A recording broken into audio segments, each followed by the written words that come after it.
আসসালামু আলাইকুম, সবাইকে শুভেচ্ছা জানাচ্ছি। মাসুম মাহবুব। আশা করি প্রত্যেকে ভালো আছেন। দেখতে এবং শুনতে পাচ্ছেন। ক্লিয়ার কিনা আমাকে একটু জানাবেন। বাগদাদ থেকে আমাদের প্রিয় ভাই ইউসুফ খান, আবারও আপনাকে পেয়েছি ভাই। নাসরিন জাহান, ঢাকা মিরপুর থেকে। মহিউদ্দিন ভাই, নারায়ণগঞ্জ থেকে। এত কিছু লেখার দরকার আছে ভাই। আমি কামরুল ইসলাম ভাই, কেমন আছেন আপনি? ইলিশের বাড়ি চাঁদপুর। ইলিশের বাড়ি ভোলা তো আছে নাকি? শেরপুর, কুয়েত থেকে ভাই মোমেন, ওমান থেকে আহার, নোয়াখালী। আন্নারা ভালো আছেননি ভাই? প্রিয় দর্শক, আমি প্রথম যে সংবাদটি দিয়ে শুরু করতে চাই সেটি হলো, একটি বিশেষ সূত্রের খবর পাওয়া গেছে যে ইরানি সেনাবাহিনী আজ রাতে পৃথিবীকে সবচেয়ে বড় চমক দেখাতে পারে। বলা হচ্ছে পৃথিবীর মানুষ শত শত বছর ধরে মনে রাখবে এমন কিছু ঘটাবে ইরান। এখন পর্যন্ত এই বিষয়টির কনফার্ম কিছু জানিনি কি হতে পারে, বাট একটি সূত্রের দাবি হলো যে ইরান এমন কিছু আজকে ঘটাতে যাচ্ছে। কারণ কি? আগামী মঙ্গলবার আমেরিকা, ইসরায়েল, ইরানে সবচেয়ে বড় হাই ভোল্টেজ ফাইনাল ম্যাচ খেলবে। তো আমি সবসময় আপনাদের বলি যে ইরান যখন বুঝতে পারে আক্রান্ত হবে, তখন তারা আগে একটা কিছু করে। তো এটা নিয়ে কিছু কথা আজকে লাইভে বলবো। কি করতে পারে ইরানের সম্ভাব্য পৃথিবীকে বিস্ময়কর একটা সারপ্রাইজ দেওয়ার মতো ইরান কি করতে যাচ্ছে, কিছু ইঙ্গিত মিলছে যেগুলো আমি আজকে লাইভে বলবো। দ্বিতীয় গুরুত্বপূর্ণ যে খবরটি সেটি হলো, পৃথিবীর নাম্বার ওয়ান ক্ষমতাধর ব্যক্তি মার্কিন যুক্তরাষ্ট্রের মানে একদম পরাশক্তি যাকে বলা হয়, সে আমেরিকার president mister Donald Trump situation রুমে বসে এক অসাধারণ ফিল্ম দেখলেন। আর সেই ফিল্মটি বানালো কে? পশ্চিম এশিয়ার দেশ ইরান। ইরানের মুভি কিন্তু বিখ্যাত মুভি, জানেন তো, অস্কার পায়। ওই দেশে দুঃখ, ওই দেশে শাকিব খান আর অনন্ত জলিল নেই, বুঝছেন নি আপনারা? তো এখন 3 নম্বর ব্রেকিং খবরটি আপনাদের নেই। চীন রাশিয়া কি বলছে আমেরিকাকে নিয়ে, জানেন? ওই বেটা ট্রাম্প, ধমক দেশ কেন? তুই ধমক দেওয়ার কে? যুদ্ধবিরতি চা, নত হয়ে চা, আওয়াজ দিবি না। কে বলছে? Vladimir Putin. আর চীন কি বলল? চলেন চলে যাই মূল খবরের মধ্যে। আপনারা যে খবরগুলো জন্য ওয়েট করছেন আমি দেখতে পাচ্ছি। আসসালামু আলাইকুম। অনেকে জহির ফরিদপুর থেকে ভাই কমেন্ট করছেন। কমেন্টে আপাতত না যাই, সংবাদে যায়। অনেকে বিরক্ত হয়, অনেকে খুশি হয়, দুটোই। আমার কিছু দর্শক আছেন, অনেকে অনেক রকম। ভাই, মানুষের একটা জিনিস কি, পজিটিভ থিং। একটা ব্যক্তি, তাকে খুশি করা অনেক বড় কাজ।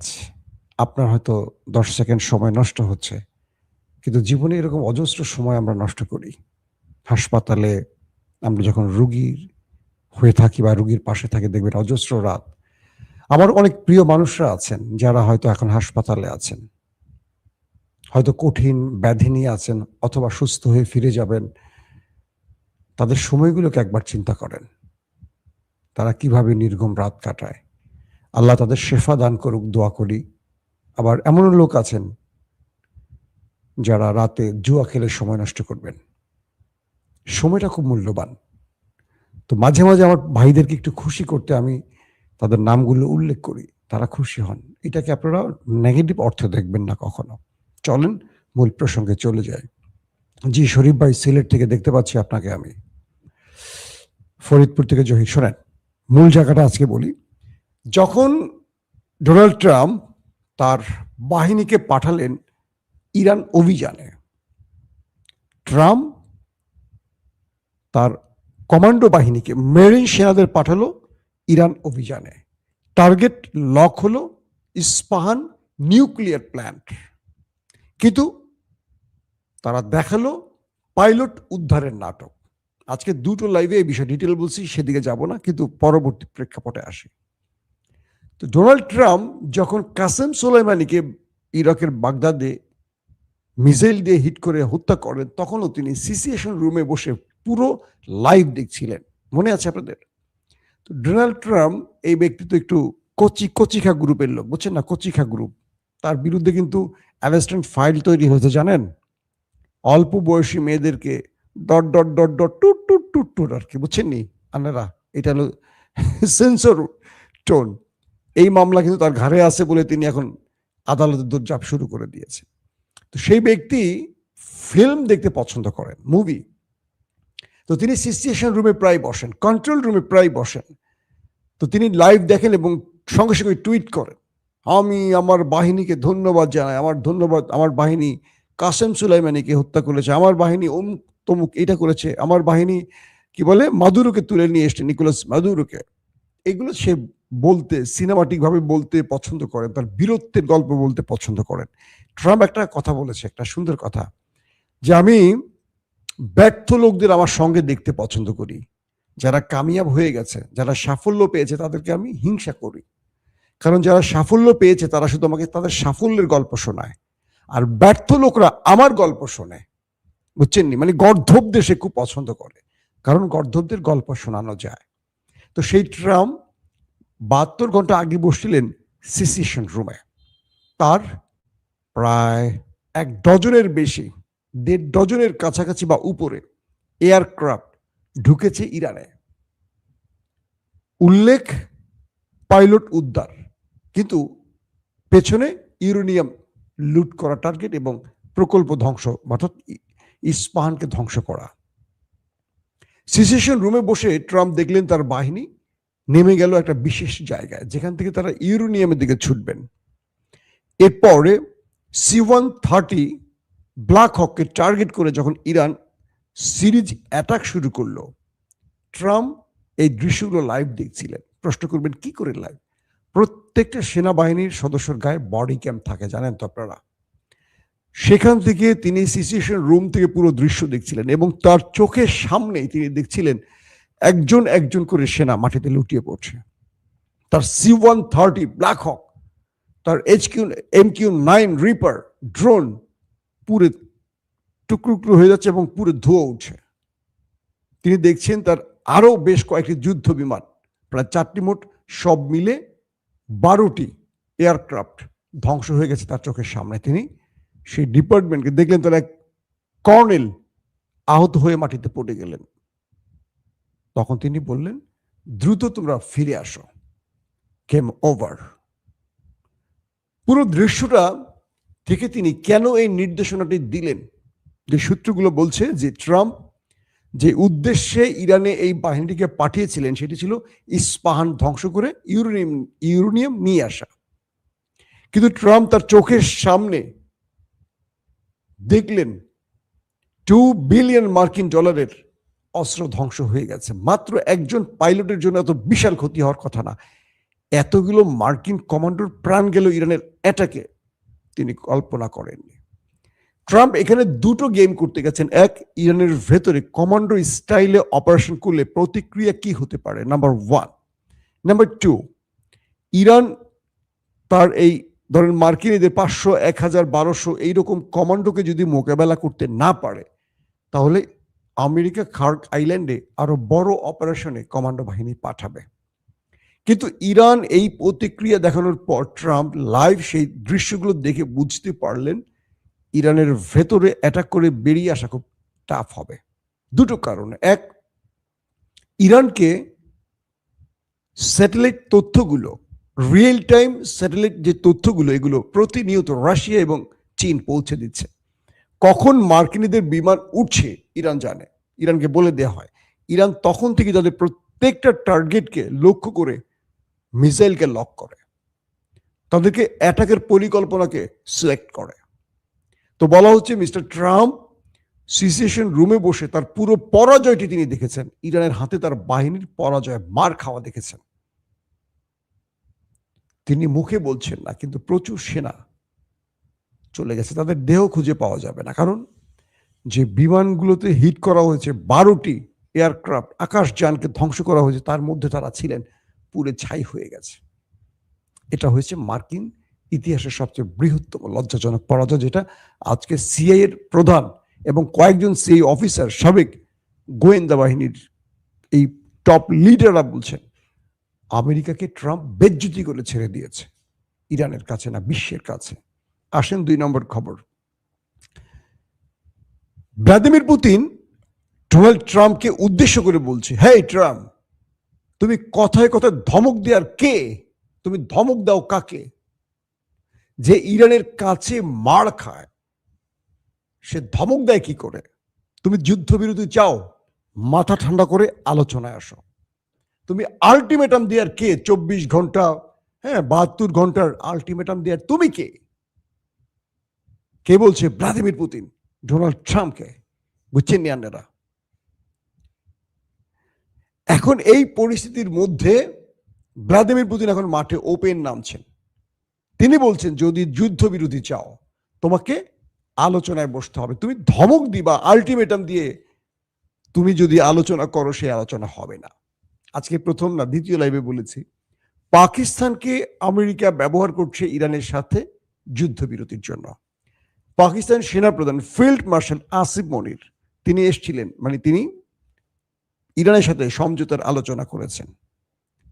তিনি বলছেন যে আগে তুমি হরমুজটা খুলে দাও, তারপর আমেরিকা তোমার সাথে আলোচনা করবে এবং আমেরিকা যুদ্ধবিরতি ঘটাবে, হামলা বন্ধ করবে। ইরান বলছে যে না না, পাকিস্তান এটা হবে না।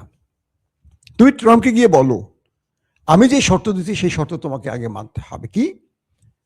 তুমি হামলা বন্ধ করবে, শুধু নয় আমার সকল হক ফিরিয়ে দিবে যেগুলো আমাকে তুমি বিগত 40 বছর ধরে বঞ্চিত করেছো। 90 দশকের পর থেকে আমাকে বঞ্চিত করা হয়েছে। আমি হরমুজে টোল আদায় করব। হরমুজ এখন ইরানের নিয়ন্ত্রণে থাকবে। তুমি গালফ কান্ট্রি থেকে চলে যাবে, তুমি আরবের কোন রাষ্ট্রে থাকতে পারবা না। তুমি আমার নাকের ডগায় বসে আমাকে সুশ্রী দিবার আমি চুপ থাকবো, এটা হতে পারে না। তুমি ইরানের ভেতরে যে ক্ষয়ক্ষতি করেছো সকল ক্ষয়ক্ষতি পূরণ করবা। পাশাপাশি তুমি আমাদের যে ইউরেনিয়াম নিয়ে, ব্যালিস্টিক প্রোগ্রাম নিয়ে গুতাগুতি করতেছে, এগুলো আর করতে পারবা না। এবং আমাকে গ্রান্টার রাষ্ট্রের মাধ্যমে জানাতে হবে তুমি আর হামলা করবা না, মন চাইলে এসে হামলা করবে, এটা পারবা না। আর ইরানের উপর থেকে যত রকম নিষেধাজ্ঞা আছে সব তুলে দিতে হবে, দেন যুদ্ধবিরতি। এছাড়া তুমি জাহান্নাম বানাও আর পাথরের যুগ বানাও, আমি মাঠে আছি। এই বক্তব্যের পর ট্রাম্পের মাথা গেছে খারাপ হয়ে, কারণ এই আলোচনা চলাকালীন সময়ে ট্রাম্প ইসরায়েলকে দিয়ে ইরানে ব্যাপক হিট করেছে। মনে করেছে ইসরায়েলের হিটের পর ইরান একটু ভয় পাবে। ইরান সঙ্গে সঙ্গে শুরু করছে আবার ওদের দেশে মারা, ধামার মারছে আজকে মনের মতো, সিরিজ আকারে মারছে। তো আজকে এই মাইরের পর, এই যে একটু আগে লাইভটাতে শুরুতে আপনাদের যে বলেছি যে ইরান বলেছে পৃথিবী আজকে নতুন কিছু দেখতে পাবে। হয়তো শত শত বছর ধরে মানুষ যেটার অপেক্ষা ছিল, ইরান তেমন সারপ্রাইজ দেখাতে যাচ্ছে বিশ্বকে। হতে পারে নিউক্লিয়ার টেস্ট। আমার ধারণা চূড়ান্ত নয়, অ্যাজাম্পশন করছি যে হতে পারে ইরান নিউক্লিয়ার টেস্ট করে বসতে পারে, অথবা ইরান এমন কিছু দেখাবে পৃথিবীকে যেটা শত শত বছর ধরে মানুষ অপেক্ষা ছিল। কি হতে পারে সেটা আমরা জানি না সেটাকে, কিন্তু ইরানের কিছু কিছু মাধ্যম এই বক্তব্যটি দিয়েছে। ইরান বলছে আমরা যদি আমেরিকার শর্ত মেনে নেই, আমেরিকা এখন যেহেতু তারা আমাদের হাতে ধোলাই খেয়ে দুর্বল হয়ে গেছে, তারা কিছু সময়ের জন্য রেস্ট নেবে, নতুন করে আরো অস্ত্র যোগ করবে, নতুন করে আরো ফাঁদ তৈরি করবে, নিজেরাই ফলস ফ্ল্যাগ অপারেশন করে বলবে ইরান যুদ্ধবিরতি লঙ্ঘন করেছে, এই নামে আন্তর্জাতিকভাবে আরো কিছু বন্ধুদের নিয়ে ইরানের বিরুদ্ধে লেগে যাবে।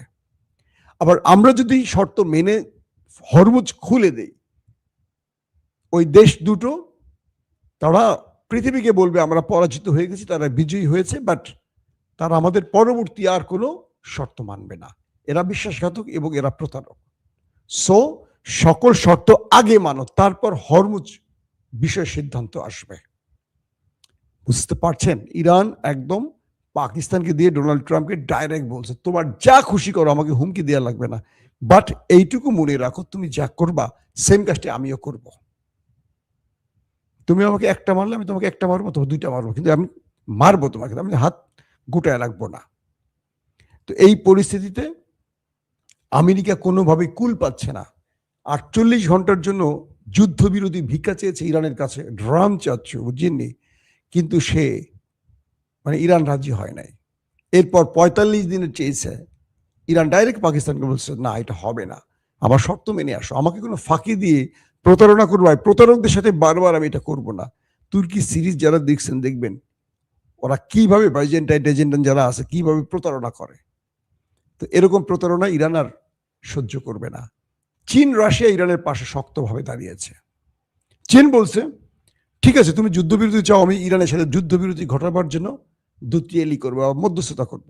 তুমি আমাকে কনফার্ম করো ইরান যে শর্তগুলো দিছে তুমি মানবা। তুমি আজকে যুদ্ধবিরতি করবা, মায়ের খেছো, ঠ্যাং ভাঙছে, এখন ঠ্যাঙের চিকিৎসা করে এসে আবার মায়ের শুরু করবা। তুমি তো সেই জাতি। ইরান তো তোমাকে আস্থায় নিচ্ছে না, ইরান তোমাকে বিশ্বাস করছে না। ইরান বলছে তুমি বিশ্বাসে কাজ করছো, 2 দফা অ্যাটাক করছো, তুমি 2 দফা ইরানের সাথে তোমার আলোচনার মধ্যে অ্যাটাক করছো। আলোচনার মধ্যে অ্যাটাক করে তুমি এখন যুদ্ধবিরতি চাও, ইরান তোমাকে দিবে না। তো ইন্টারন্যাশনাল গ্রান্টের রাস্তায় তুমি টানো যাদেরকে ইরান বিশ্বাস করে। তোমাকে করে না, তোমার ওই ওস্তাদকে করে না, নেতানিয়াহুকে। আর আরবকে তো করেই না, আরব তো মহা বিশ্বাসঘাতক। এদের কথা কি বলবো। এখন ইরানের প্রশ্ন, ইরান বিশ্বাস করবে কাকে? হয় পাকিস্তানকে, না তো তুরস্ককে। আর যদি পাকিস্তান তুরস্ক থাকে, এটা তো আমেরিকার উপরে মোস্তানি করতে পারবে না। পারবে কে? চীন রাশিয়া, এরা পরাশক্তি। পাকিস্তানকে একটা চটকানা দিলে পাকিস্তান উঠে পড়ে দৌড় দিবে আসিফ মনির আমেরিকার থাপ্পড় খেয়ে। পাকিস্তানের বাংলাদেশের বিশ্বের দরবারে কোনো অবস্থান আছে? এরা আমেরিকার যদি ধরেন কথার কথা একটা আন্ডার সেক্রেটারি বাংলাদেশের প্রাইম মিনিস্টারকে বলে, দেখবেন চেয়ার থেকে নিচে ঠপাস করে পড়ে গেছে। এদের বেল আছে, নিজের দেশ লজ্জার কথা না, এটা তো আমাদের দুর্বলতার কথা যে আমরা এখানে নিজেকে আটকে রাখছি। ওদের ইচ্ছার উপর আমরা চলি, আমরা মানুষের ভোটে চলি না। তো সেই পরিস্থিতিতে ইরান কি চমক দেখাতে পারে এই বিষয়টি এখন চূড়ান্ত নয়। এবং আগামীকালকে সবচেয়ে বড় ম্যাচ খেলবে আমেরিকা ইসরায়েল, এটা বলা যায়। ইরানও সর্বোচ্চ প্রস্তুত। আজ রাতে কি ঘটতে পারে দর্শক? অনেক কিছু ঘটতে পারে। কুর্দিরা, মানে কুর্দিদের ইরানের বিরুদ্ধে লাগাবার জন্য আমেরিকা অস্ত্র দিয়েছিল। কুর্দিরা সেই অস্ত্র নিয়ে কেটে পড়েছে। কুর্দিরা এখন ইরানের বিরুদ্ধে লড়াই করতে চায় না। আমেরিকার অস্ত্র পেয়ে বগলের নিচে নিয়ে দৌড়, উঠে পড়ে দৌড় মারছে। সে আলার অস্ত্র তো পাইছি।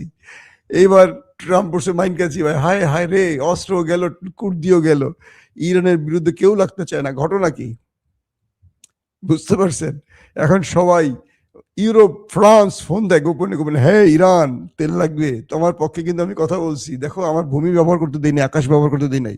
জার্মান ফোন দিচ্ছে, হ্যাঁ ইরান কি অবস্থা, একটু তেল টেল লাগে যে, আমার হারিকেন চারাক নিভে যাচ্ছে। স্পেন কয়, আমি কিন্তু তোমার পক্ষেই আছি।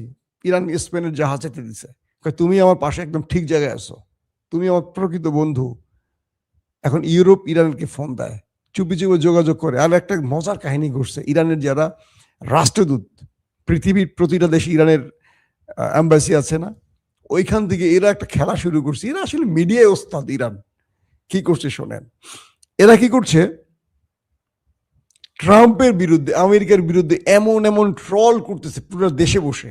ধরেন বাংলাদেশে ইরানের যিনি অ্যাম্বাসেডর বা তাদের সেক্রেটারি যারা গুরুত্বপূর্ণ পর্যায়ে আছে, তারা যখন কিছু লেখে সোশ্যাল মিডিয়া, পুরো বাংলাদেশের গণমাধ্যমে আসে, স্বাভাবিক, বা আমাদের সোশ্যাল মিডিয়া আমরা ভাইরাল করে দিই। ইরানের এই অ্যাম্বাসেডর বা তাদের যে দূতাবাসের কর্মকর্তারা আছেন, তারা এমন এমন ট্রাম্পকে ব্যঙ্গ করে ট্রল করছে, আমেরিকাকে ব্যঙ্গ করে ট্রল করছে, যেগুলো পুরো পৃথিবীতে এখন হ্যাভি ভাইরাল ইস্যু। ট্রাম্পকে মোটামুটি দেখবেন এআই দিয়া ট্রাম্প আর নেতানিয়াহুর টাইটানিকের ভিডিও বানাইছে। হ্যাঁ, ট্রাম্প হইলো কেট না, নায়কটা হয় কি ট্রাম্প আর নায়িকাটা হয় নেতানিয়াহুর। এদিকে সেই মিউজিকের মানে ভিডিও টিডিও বানাইছে। আবার দেখা যায় খামিনি তেল নিয়ে বসে রয়েছে, সবাই গিয়ে তেল নেয়, খামিনি তেল দেয়। ট্রাম্প চিন্তা করছে, সারা তেলের ড্রাম না, আমি পুরো তেলের খনি নেবো। সে নিয়ে দিছে দৌড়, এরপরে খামিনি দিছে সুইচ টিপ, ট্রাম্প ওইটা নিয়ে মিজাইলের মতো আকাশে চলে গেছে ওইটা। মানে ট্রাম্প একেবারে খমিনির টিপ খাই উপরে চলে গেছে। এই যে ব্যঙ্গ জিনিসগুলি এখন দুর্দান্তভাবে ইরান পৃথিবীতে ছড়াচ্ছে। মিস্টার ট্রাম্প এখন মন খারাপ করে সিচুয়েশন রুমে বিষয় করে বসে আছে।